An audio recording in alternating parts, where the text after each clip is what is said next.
Hello dear student, welcome to Literature Sadda. We will discuss here about literature 100 most important previous year question. That is a part 1. That student prepared NT, UGC NET and JRF. That video is helpful for them. हम यहाँ पर 100 question लेकर के एक series आए दोस्तों। 100 question जो बहुत ही इम्पोर्टेंट हैं और इतने ही इम्पोर्टेंट है दोस्तों कि ये प्रीवियस ईयर है साथ साथ और आगामी आने वाली परीक्षा यानी कि नेट और जेआरएफ के लिए ये बहुत ही अप्रोप्रिएट है। तो इनको आप नोट डाउन करिएगा और इनको पूरी तरीके से कंठस्थ कर लीजिएगा, एकदम याद कर लीजिएगा दोस्तों, क्योंकि ये बहुत ही बेहतरीन क्वेश्चन होने वाले हैं। ठीक है ना दोस्तों? तो ये हमारा आज हम लोग पार्ट 1 डिस्कस करेंगे।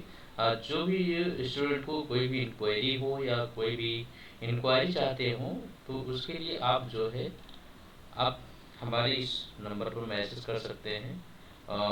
नंबर दे रहे हैं 7652089425। इस पर आप व्हाट्सएप करके मैसेज कर सकते हैं।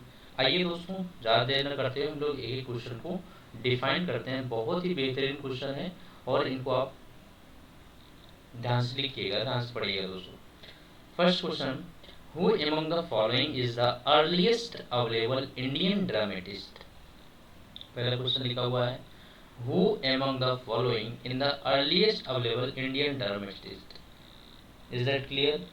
यानी कि इनमें से कौन सा जो सबसे अर्लीस्ट है इंडियन ड्रामेटिस्ट में। आपका यहाँ भाभूति है, भाषा है, कालिदास है, राजशेखर है ना दोस्तों? तो यहाँ पर आपको बहुत ही बेहतरीन ढंग से आपको समझना, ध्यान रखना दोस्तों। इसमें देखिए जो आपको अर्लीस्ट अवेलेबल इंडियन ड्रामेटिस्ट की बात कर रहा है वो है आपका, वो है दोस्तों भाषा। क्या है? भाषा। बता दे, BHASA। क्लियर? तो यहाँ पर जो ऑप्शन है वो ऑप्शन आपका कौन सा ठीक होगा? Option C is the correct option. Listen carefully. Bhasa is one of the earliest and most prominent Indian playwrights in Sanskrit predating. Is that clear? Bhasa is the one of the earliest and most prominent Indian playwright in Sanskrit predating Kalidas. समझ में आ रहा है दोस्तों? His best work, यानी कि अगर इनके कालिदास का बेस्ट वर्क की बात कर ले, यानी कि भाषा इन्हीं मोस्ट प्रीडेटिंग है। ध्यान रखना दोस्तों, कालिदास की मोस्ट प्रीडेटिंग है और कालिदास का बेस्ट वर्क है। मैं आपको और यहाँ पर आंसर आपको पता हो गया। आपको नेक्स्ट स्लाइड चलते हैं, इनका एक्सप्लेनेशन आपको बताते हैं दोस्तों। यहाँ पर देखिए ऑप्शन जो है करेक्ट ऑप्शन आपको सी है। अब यहाँ पर लिखो Bhasa is one of the earliest and prominent Indian playwrights. Is that clear? In Sanskrit predating Kalidasa. समझ में आ रहा है? क्लियर हुआ? अब यहाँ पर देखिए हिज बेस्ट वर्क स्वानापवास्तवदत्ता। यहाँ पर इनका जो बेस्ट राइटिंग है इसको आप जरूर नोट डाउन करेंगे। इसका मतलब होता है the dream of Vasavadatta depicts a king losing then regaining his kingdom from usurper. यानी कि इन्होंने इसमें किसका वर्णन किया गया है कि एक राजा है जो अपने राज्य को वो जो है लॉस कर जाता है, फिर दोबारा उसको रिगेन करता है अपने साम्राज्य को। किससे? असरपर के द्वारा। असरपर मिस होता है यहाँ पर, जैसे होता है कम ब्याज पर अधिक सूद लेने, इसे कहते हैं सूदखोर। सूदखोर असरपर, ठीक है ना? तो ये सूदखोर होते हैं। Is that clear? समझ में आ रही दोस्तों? एक पॉइंट क्लियर हुआ कि नहीं हुआ? चलिए next, the 3rd century AD writer Bhasa adopted the themes of an of heroism and romantic love from India two great M epics. Great M, two great M क्या है? Two great M, great M इसका मतलब समझ रहे हैं आप लोग? To great M क्या है? Epics, Ramayana, Ramayana and Mahabharat.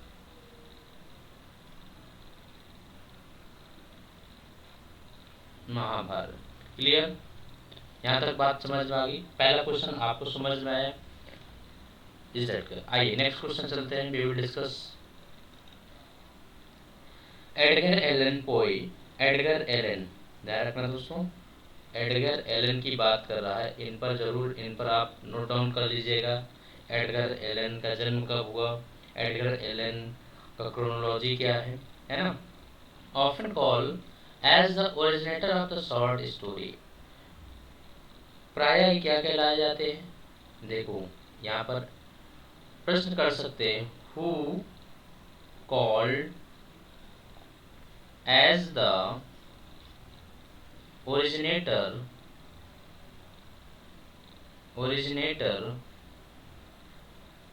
of the short story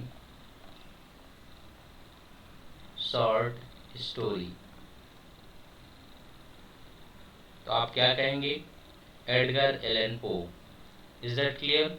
Edgar Allan Poe as an established genre he defined the prose tale। इन्होंने प्रोज टेल कैसे डिफाइन करेंगे, कैसे डिफाइन किया गया है, इन्होंने कैसे डिफाइन किया गया है? First option, a narrative which can be read at one sitting of from half an hour to 2 hours। यानी कि ऐसा नैरेटिव किया है उन्होंने जिससे कि हम उसे पढ़ सकें एक बार में करीब half an hour to 2 hours, लगभग आधे घंटे से half an hour and 2 hours के बीच में, एक आधे घंटे से 2 घंटे तक। A narrative which can be read within 5 minutes or less, 5 minutes will become a narrative that can be read at one sitting from 1 hour to 4 hours. A narrative that may be concluded and enjoyed in the single spell of less than half an hour। Single spell लगेगा और आधे घंटे से भी कम लगेगा। तो यहाँ पर जो बताया गया है, यहाँ पर एडगर एलन पोए ने इन्होंने ओरिजिनेटेड शॉर्ट स्टोरी के बारे में क्या बताया गया कि वो जो है ऑप्शन ए ठीक है। The narrative which can be read at one sitting of from half an hour to 2 hours। Is that clear? समझ में आ गया दोस्तों? चलिए ये आपका आंसर है, बाकी ये एक्सप्लेनेशन है, आप चेक कर सकते हैं। Next question we will discuss here, arrange the chronological sequence in which the following works were published। arrange the chronological sequence। अब यहाँ पर chronological sequence पूछा गया है। the following works were published, यानी कि इनका एक सीक्वेंस है और जो पब्लिश किए गए, इसका सीक्वेंस आपको बताना है दोस्तों। Culture and society, culture and anarchy, to help with culture, studies in dying culture, notes towards the definition of culture. बताएं दोस्तों यहाँ पर कौन सा ठीक होगा? Choose the correct option from given below. हाँ ध्यान रखना ये कुछ नहीं है दोस्तों, ये बताएं। तो यहाँ पर ये क्वेश्चन के लिए मैं ये कहूँगा दोस्तों, एक मिनट, ये इस क्वेश्चन के लिए मैं ये कहूँगा, ये जो क्वेश्चन दिया हुआ है इसमें हम ज़रा ध्यान रखें। Culture and society, culture and society, culture and anarchy, to help with culture. तो chronological sequence of the given works as per publication year. अब यहाँ पर कल्चर एंड सोसाइटी की बात करें, डायरेक्ट दोस्तों कल्चर एंड सोसाइटी की बात करें, कल्चर एंड सोसाइटी की बात करें, यहाँ पर ज़रा ध्यान रखेंगे। तो इसका जो पब्लिकेशन है कल्चर एंड सोसाइटी, ये 19 1938 की बात करता है, 1938 की बात करता है, कल्चर एंड सोसाइटी। और ये किसके द्वारा पब्लिश किया गया है? ठीक है, मैं फिर दूसरा ले लेता हूँ। चलिए, और ये जो पब्लिश किया गया है culture and society by Christopher Caudwell. ध्यान रखना दोस्तों, क्रिस्टोफर कार्डवेल, ये ध्यान रखना आपको, क्रिस्टोफर कार्डवेल। ठीक है ना? तो culture and society, culture and anarchy, sorry culture and, एक मिनट दोस्तों, ध्यान रखना, जरा ध्यान रखना, यहाँ पर थोड़ा सा मिस्टेक है, इसमें ध्यान रखना। कल्चर एंड सोसाइटी की हम लोग बात कर रहे हैं, यहाँ पर कल्चर एंड सोसाइटी की बात कर रहे हैं। तो कल्चर एंड सोसाइटी जो है ये पब्लिश होता है, मैं इसको थोड़ा सा इरेज करता हूँ दोस्तों, माय मिस्टेक। यहाँ पर 1938 नहीं होता है, 1958 है दोस्तों, ये ध्यान रखना है थोड़ा सा। कल्चर एंड सोसाइटी की जो बात करें 38 के स्थान पर 58 लिखना होगा। ठीक, देखिए इसे हम क्या लिखेंगे, 1958, कल्चर एंड सोसाइटी, राइटर वही है बाय क्रिस्टोफर कॉर्डवेल। ठीक है, क्लियर हुआ? 99, हाँ, राइटर भी आपके बदलेंगे, राइटर अलग है, राइटर है आपकी, मैं यहाँ लिख दे रहा हूँ दोस्तों, ये थोड़ा सा मिस्टेक हो गया, सॉरी फॉर दैट। चलिए, अब यहाँ क्लियर हो गया। कल्चर एंड सोसाइटी 1958 में पब्लिश हुआ बाई किसके द्वारा? रेमंड विलियम्स के द्वारा। रेमंड, RAYMOND, रेमंड विलियम्स के द्वारा, रेमंड विलियम्स के द्वारा कल्चर सोसाइटी स्टडी। अब यहाँ पर देखिए, स्टडीज या फिर कल्चर एंड अनार्की की बात करें, कल्चर एंड अनार्की की बात करें तो ये 1964 में पब्लिश हुआ, 1964, नोट डाउन कर लीजिएगा, 1964 में पब्लिश हुआ। ये हर्बर्ट रेड के द्वारा, यहाँ लिख दे रहा हूँ, Herbert,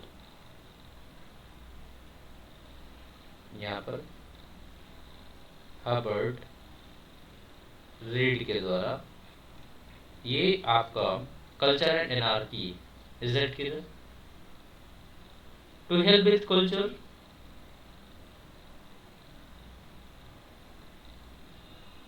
to help with culture 1964, अच्छा, to help with culture 1964, culture and anarchy यहाँ देख लीजिएगा 1869, 1869, मैथ्यू अर्नोल्ड, ठीक है ना? चलिए, तो यहाँ पर जो आंसर ध्यान रखना दोस्तों, जो आंसर आएगा आपका, अच्छा एक और बता दे, notes towards the definition of culture, ये 1948 है, 1948, 1948। अब इसको आप बना ही सकते हैं, बाई T.S. एलियट, ये भी by T.S. Elliott, T.S. Elliott, ठीक है ना? समझ में आ गया यहाँ तक? Bye T.S. एलियट, क्लियर दोस्तों? चलिए, तो आप इनको मैच कर लीजिए, तो उस हिसाब से देखेंगे तो यहाँ पर जो बन रहा है आपका BDEAC, कौन सा ऑप्शन है? तो यहाँ पर UGC नेट ने, ध्यान रखना, जो भी ऑप्शन दिया है उसमें से किसी को भी करेक्ट नहीं माना है ना? तो इसलिए इस क्वेश्चन की इन्होंने ड्रॉप कर दिया है। तो ये आपका करेक्ट आंसर है, इसको आप नोट डाउन कर लीजिएगा। और यहाँ पर आपको एक्सप्लेनेशन भी दिया गया है नेक्स्ट स्लाइड में, इसको आप लोग जरूर देख लीजिएगा। यहाँ पर लिखा गया है culture and society, culture and society publish 1958, Raymond Williamson, studies dying culture 1938, Christopher Caudwell, towards definition of culture 1948 by T.S. Eliot, culture and anarchy 1869, Matthew Arnold, to help with culture 1964 Robert Herbert Read. Is that clear? समझ में आ गया दोस्तों? चलिए next question we will discuss here. Choose the correct option in the new historicist reading of Dalit writing. बहुत अच्छे question है दोस्तों। Choose the correct option in the new historicist, जो नए हिस्टोरिसिस्ट हैं, रीडिंग ऑफ दलित राइटिंग, और ये दलित राइटिंग के लिए उन्होंने जो है कुछ वो किया है, बताएं जरा। From the option given below, choose the option, choose the correct answer from the given below. ठीक है दोस्तों, तो यहाँ पर Dalit writing does not essentialist Indian society culture and, कह रहे हैं कि जो दलित राइटिंग है डज नॉट इसेंशियलिस्ट, आवश्यक नहीं है इंडियन सोसाइटी कल्चर आइडेंटिटी के लिए।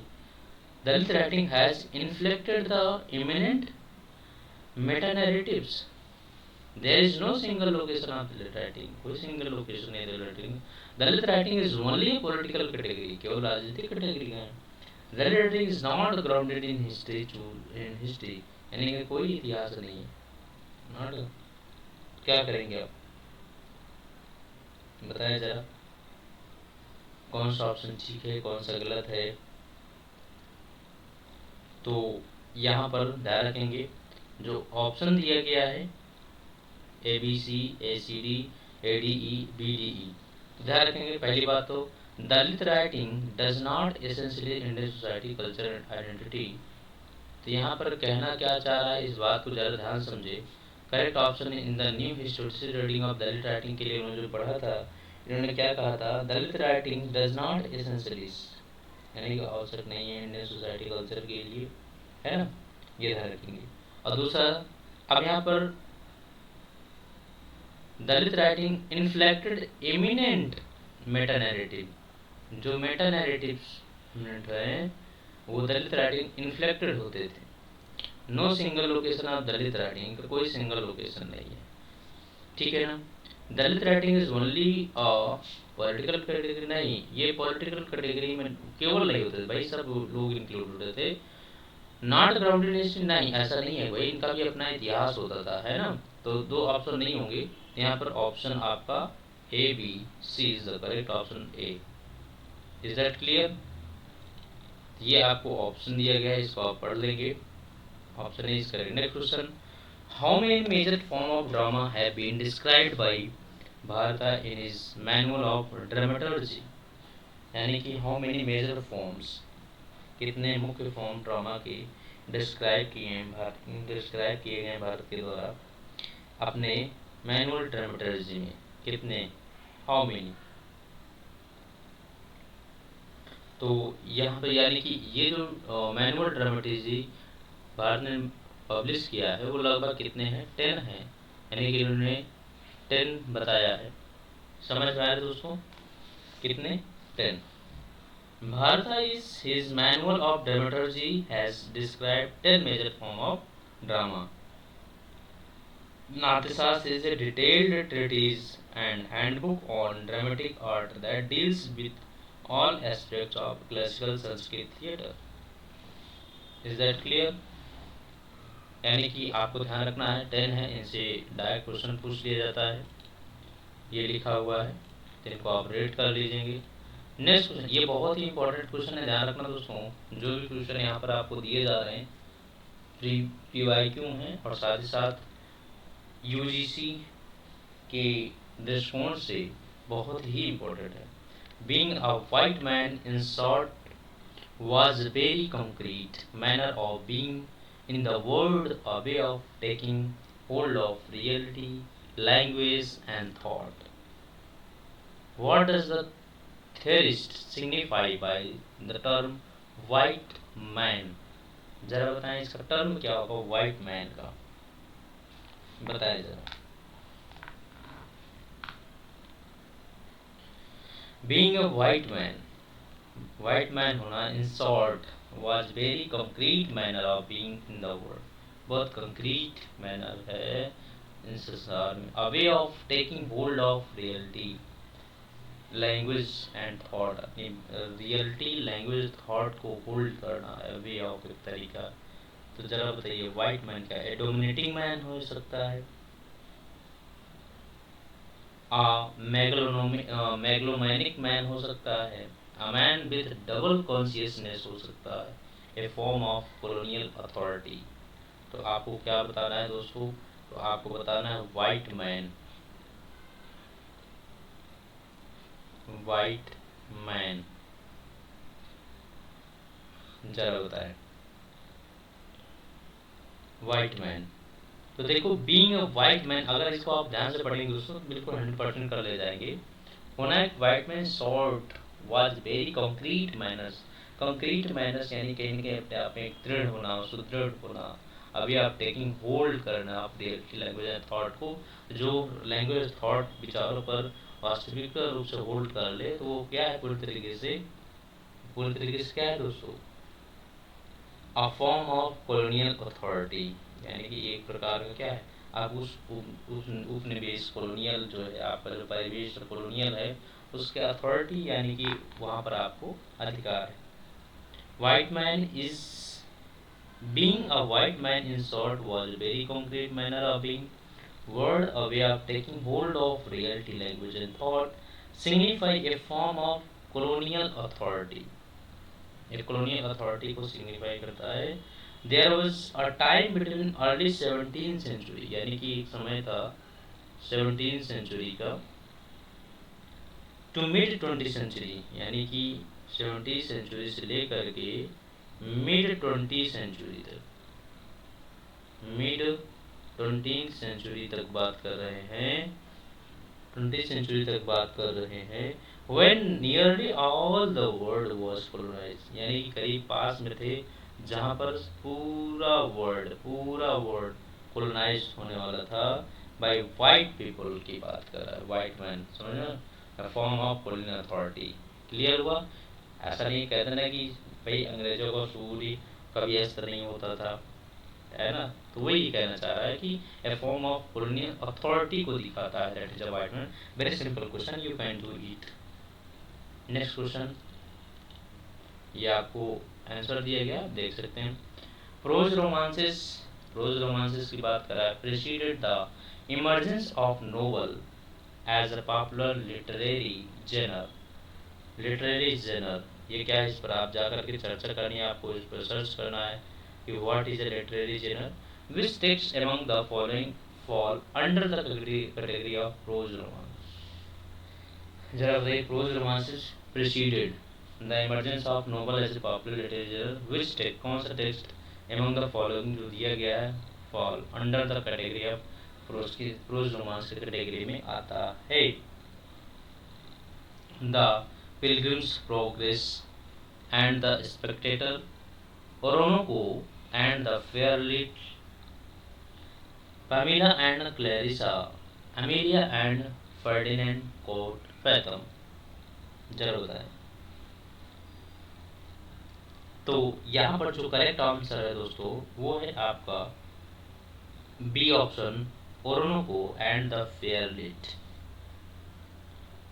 अपरा बेहंस, अब ये देखो इसमें ध्यान रखेंगे, जो ओरोनको लिखा हुआ है द फेयर जिल्ट, ये ध्यान रखना, द फेयर जिल्ट है दोस्तों, JILT, ठीक है ना। अपरा बेहंस, ये अपरा बेहंस, ये इनके राइटर है, ध्यान रखना, अपरा अपरा APHRA बेहंस, ठीक है ना। तो इनका जो ओर्नेको एंड फेयर जिल्ट है कैटेगरी ऑफ प्रोज रोमांस में माना जाता है। तो ध्यान रखना ये दोनों हैं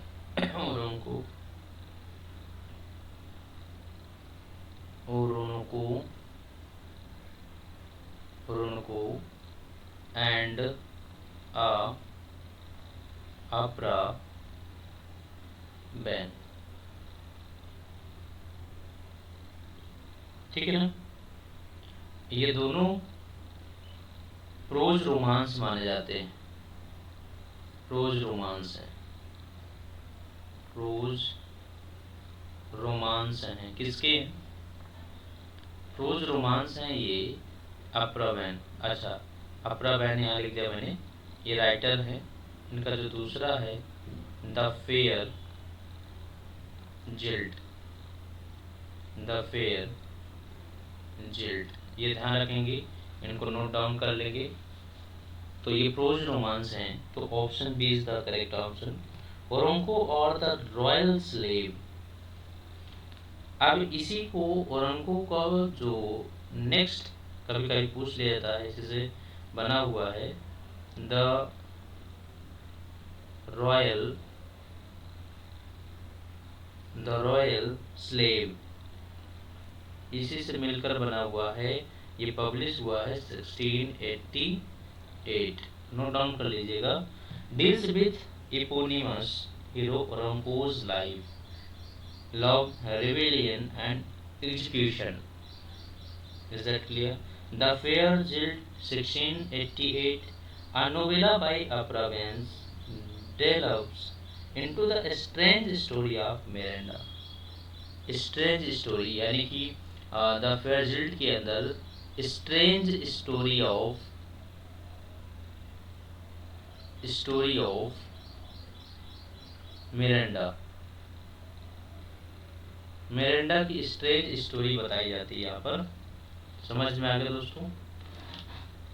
क्लियर? बताइए समझ में आया कि नहीं है? स्ट्रेंज स्टोरी बताई जाती है यहाँ पर किसकी? मिरांडा की, द फेयर जिल्ट में। Clear? A charming and dangerous femme fatale with deranged capacity for murder and mayhem. तो इतनी बात ध्यान रखना। इसका जो सॉल्यूशन है वो यहाँ गिवन है, आप इसको रीड कर सकते हैं दोस्तों। आइए नेक्स्ट डिस्कस करते हैं। यहाँ पर आपको मैच करना है लिस्ट फर्स्ट को लिस्ट सेकंड से। लिटरेरी डिवाइसेस तो आप लोग जानते होंगे, बहुत ही सिंपल सा क्वेश्चन है, साधारण सा क्वेश्चन है। लिटरेरी डिवाइसेस, हाइपरबोल, मेटानोमी, सेनेक्डोव, पेरिफ्रेसिस, ये लिटरेरी डिवाइसेस हैं, इनको आपको मैच कराना है। तो जरा बताइए, हाइपरबोल तो आप सभी जानते हैं। हाइपरबोल क्या होता है?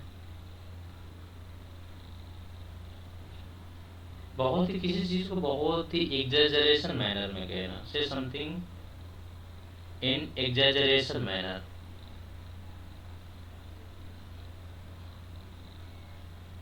एग्जैजरेशन मैनर में कहना। तो यहाँ पर फर्स्ट ऑप्शन 4 होना चाहिए, ठीक है, क्योंकि यहाँ पर एग्जैजरेशन मैनर में कहा गया। तो अगर आप ऑप्शन से पकड़ना चाहते हैं तो फर्स्ट का 4 होना चाहिए, और आपको एक ही ऑप्शन दिया गया है, option D is the correct option. Is that clear? आइए देख लेते हैं। और मेटानोमी क्या है?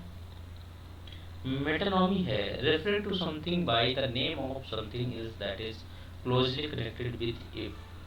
कह रहा है कि मेटानोमी होता है कि something, the name of something is that is closely connected, बहुत ही मेटानोमी होता है जिससे बहुत ही क्लोज कनेक्ट। समझ में आ रहा है दोस्तों? अब क्लोज कनेक्शन क्या है समझ रहे हैं? इसको एक बार रीड करिए।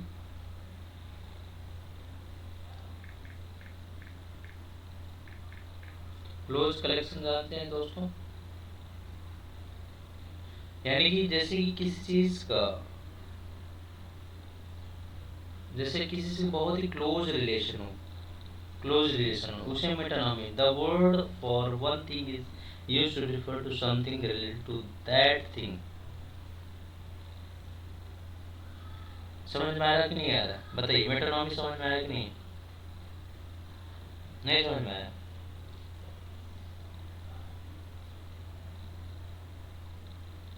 नहीं समझ में आया अभी आपको? चलिए, जैसे हमने कहा, एक एग्जांपल ले लेते हैं मेटानोमी का। डिस, डिस, डिस का मतलब, अब कह लीजिए कि एरियल वाला डिस नहीं, टीवी चैनल नहीं। डिस आप जानते हैं कि जैसे भोजन वजन की शैली होती थी उसे डिश कहते हैं। और डिश भोजन से रिलेटेड है तो उसे हम मील भी कहते हैं कि नहीं कहते। तो ये जो वर्क है इस तरीके से करता है मेट्रोनॉमी की तरह। अगर जैसे हमने बात किया किंग की, अगर हमने बात किया किंग की, अगर हमने किंग की बात किया तो इससे सिमिलर कौन आने वाला है बताइए जरा। इसके सिमिलर कौन आने वाला है? क्वीन है कि नहीं?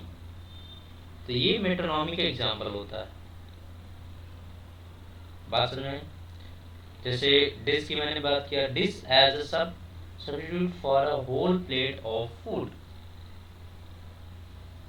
ठीक है ना, यानी उसे भोजन कहते हैं। क्लियर हुआ कि नहीं हुआ? जैसे आप हैंड की बात करते हैं, हैंड, मान लीजिए हैंड की बात करें तो हैंड से क्या मतलब निकलेगा? Hand as a substitute for assistant, यानी कि हाथ का क्या काम है भाई? वो आपकी मदद करता है, क्लोजली रिलेटेड है। समझ में?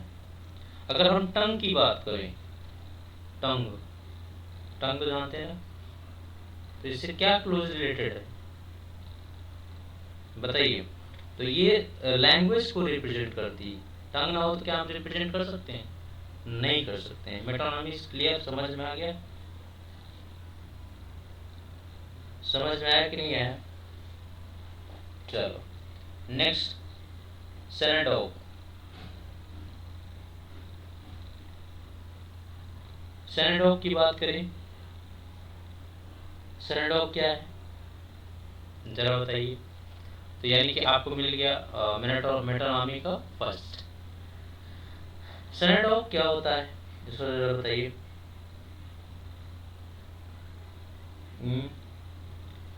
A roundabout of indirect manner of writing or speaking figure of which part represents the whole, है कि नहीं? क्लियर? इसको आप लोग देख लीजिएगा दोस्तों, यहाँ तक कोई दिक्कत तो नहीं है। चलिए next question, which work of Francis Bacon explain the new logic और इंडक्टिव मेथड ऑफ रीजनिंग। कौन सा वर्क फ्रांसिस बेकन का है जो एक्सप्लेन करता है कि उनके नए लॉजिक या इंडक्टिव जो मेथड है रीजनिंग का, कौन सा वर्क है जो रीजनिंग के इंडक्टिव मेथड और नए लॉजिक को, फ्रांसिस बेकन के नए लॉजिक को एक्सप्रेस करता है। एपो पैथन पैथन्स, the history of Frederick seven, Novum Organum, De Augmentis Scientiarum. बताएं जरा कौन सा वर्क है? तो Novum Organum, option C is the correct option है। Francis Bacon's Novum Organum publish 1620 1620 1620 Novum Organum publish हुआ, is a philosophical work written in Latin. Philosophical work ओ novum organum, यहाँ मैं लिख दे रहा हूँ novum organum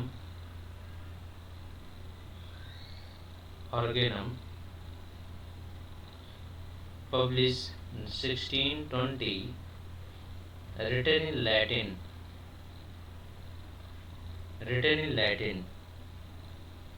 Is that clear?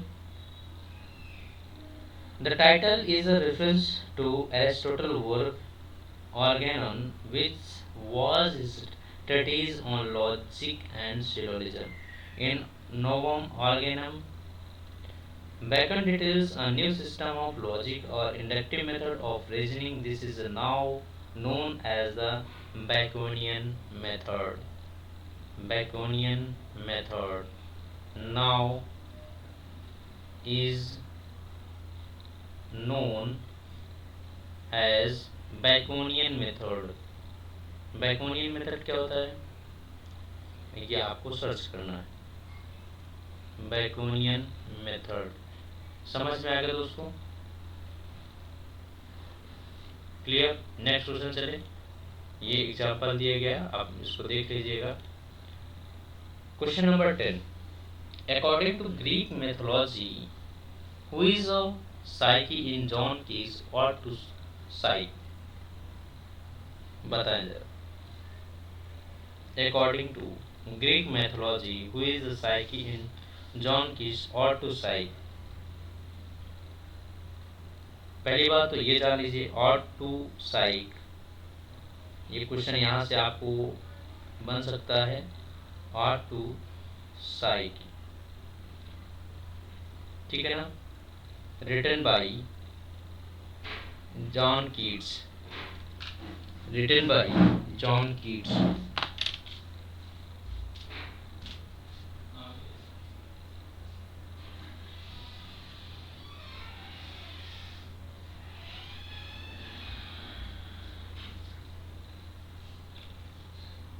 Is that clear? By John Keats, ठीक है।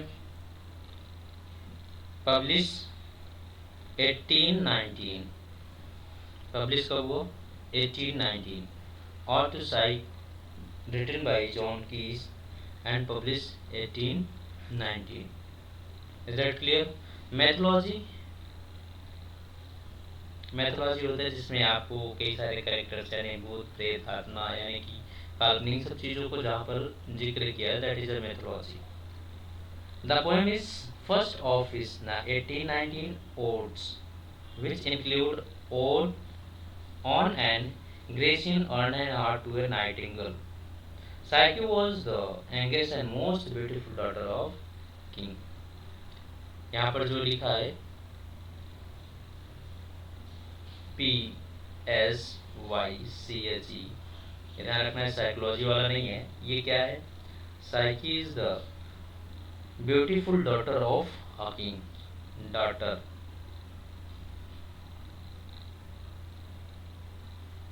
Daughter of king. समझ में आ गई बातें यहाँ तक? क्लियर? सबको अच्छी तरीके से समझ में आया? तो ये 10 क्वेश्चन थे दोस्तों। ये हमारी 100 क्वेश्चन की सीरीज है, और एक बार फिर से नोट डाउन कर लीजिए कि 100 क्वेश्चन, 100 मोस्ट इम्पोर्टेंट क्वेश्चन आपको कराएंगे यूजीसी नेट और जेआरएफ के, जिसमें पीवाईक्यू ही इंक्लूडेड होगा, बट सबसे स्ट्रॉन्ग और सबसे फेवरेबल क्वेश्चन होंगे यूजीसी का। Is that clear? तो ध्यान रखना दोस्तों, ये पहला सेशन था जिसमें हमने 10 क्वेश्चन किए। नेक्स्ट 10 क्वेश्चन आपको अगले सेशन मिलेगा। मिलते हैं next day. Thanks for watching.